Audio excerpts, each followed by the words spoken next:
कि राम के दुआरी रखवारी करेला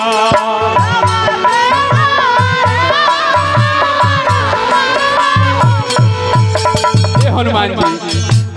कबहू यदि विचार बनी हनुमान जी से दर्शन करे के प्रभंजन भैया तो भगवान राम के पहरुआ है वहाँ के धनी है हनुमान जी। राम के दुआरी रखवारी करेला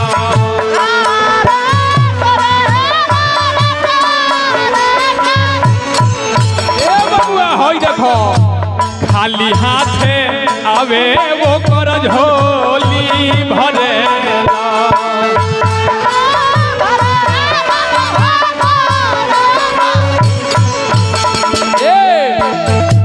खाली हाथे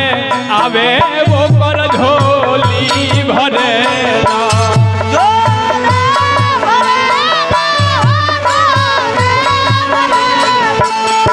बबुआ रे भैया कहे के भाई हनुमान जी राम के दुआरी रखवारी करेला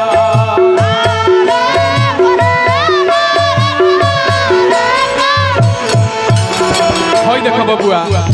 ओ चाचा जी के सुपुत्र ओ बबुआ पूरा परिवार से हमनी के हमनियों का बने जा पुरस्कार मिलता आशीर्वाद मिलता। होई देखो चाचा हमनी के भैया के माध्यम से बहुत अनगिनत रुपए के पुरस्कार नारायण जी से कामना करो यही तेरे चहकत नहीं।